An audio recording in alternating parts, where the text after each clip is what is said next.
Over the years, the political office holders in Nigeria have consistently projected to the rest of the world that Nigeria is a poor country, which is not true because we live in a country where rascality thrives, where squandermania and high-handedness and embezzlement of public fund has been the order of the day. Here is another justifying scenario that has just erupted in Benue State. The picture before you is a former American footballer who used to be a standout goalkeeper at the Liberty University, all the way in the United States of America. Professionally, this young man has been doing pretty well for himself as a footballer, such that in the year 2020, he was ranked to be number 27 in total points in the whole country, all the way in the United States of America. But out of grace and compassion, this young man decided to choose the way of the cross, to come to Nigeria as a missionary to render humanitarian services under the platform of Building Zion. He has been in partnership over the years with Jude Saul, who is the founder of a missionary foundation called Equipping the Persecuted. Now, here are the issues. Many of you can still recall in clarity that precisely in the month of June 2025, that over 270 Nigerians, including Muslims and Christians, but predominantly Christians, were massacred in Yelewata, all the way in Benue State. This young man, as compassionate as he has been, has rebuilt about 35 housing units all the way in that same state. The controversy today that you see from the trending video remains that this young man had also expressed interest to rebuild the homes of the internally displaced, the downtrodden, and many other survivors from that very heinous attack from the Islamic jihadist terrorist group in the northern part of Nigeria. But guess what? He approached the government of the day in Benue State that he wants to rebuild these homes for these persons. At first, they told him they were not going to, allow him to do that. But later on, when he pressured, they later sent him a video clip containing a budget of 300 million naira. A project, according to him, that could cost him barely about 50 to 60 million naira.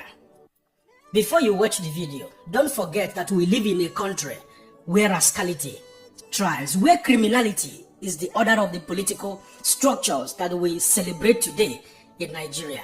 Mona, watch the video. I had to go to the humanitarian commissioner, and I let them know of my desire here, what I'm supposed to do.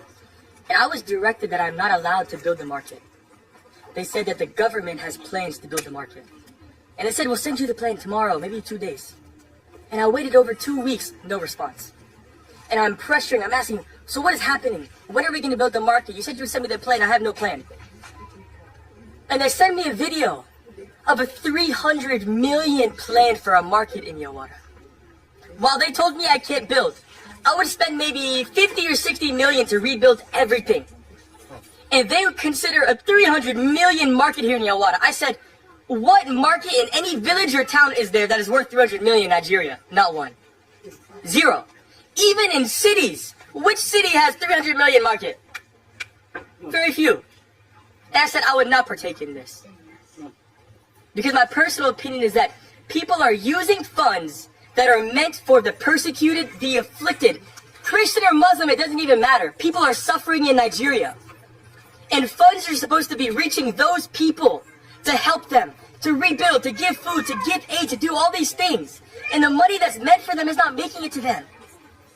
And so there needs to be purity within funds and within the government to do things in faith, to do things openly, to have accountability for what is being spent. Even this market that... For those of you who have been following us religiously, on this very channel, I know you won't be surprised because I have always, brought up this very expository for your own personal consumption to understand the level of decay, the level of corruption and criminality we have in this country, Nigeria. This young man, Alex Barbir, has also made it very clear that the government of the day, all the same in Benue State, had told him that they were planning to rebuild 66 housing units at a whopping sum of 1 billion naira. And he told them, with 1 billion naira, I can build 3,000 homes for all of these internally displaced persons.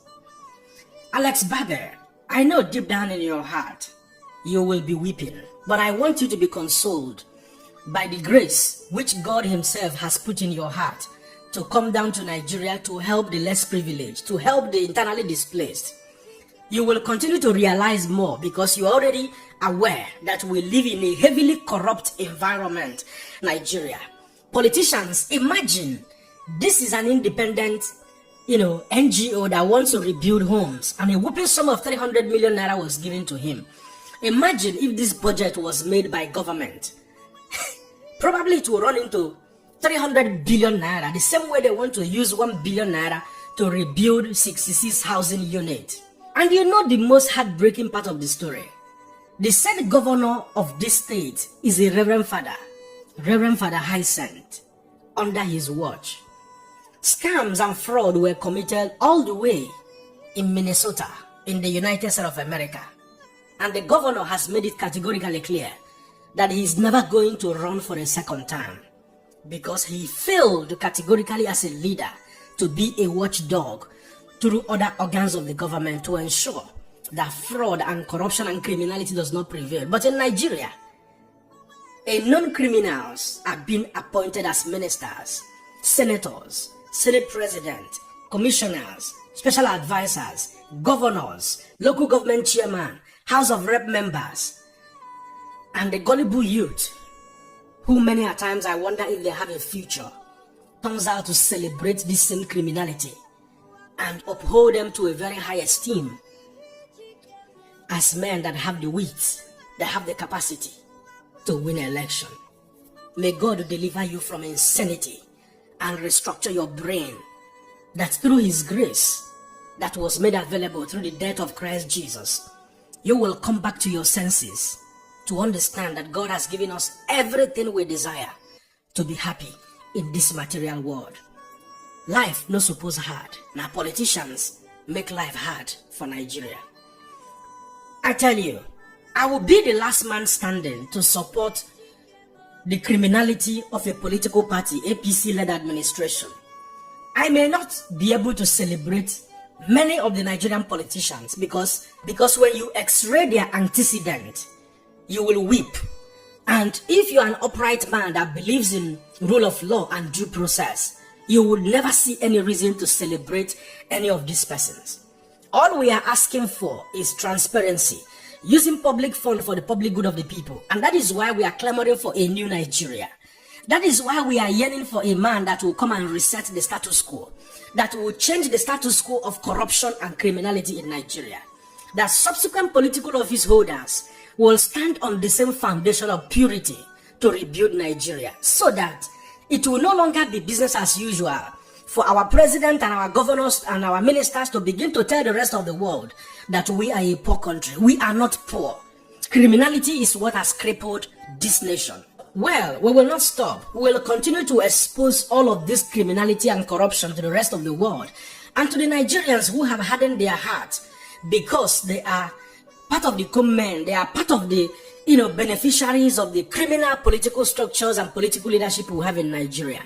Sooner or later, nature, karma, God himself will find a way to make you, to cause you to begin to fight a unified, beautiful Nigeria where rule of law, due process shall reign supreme.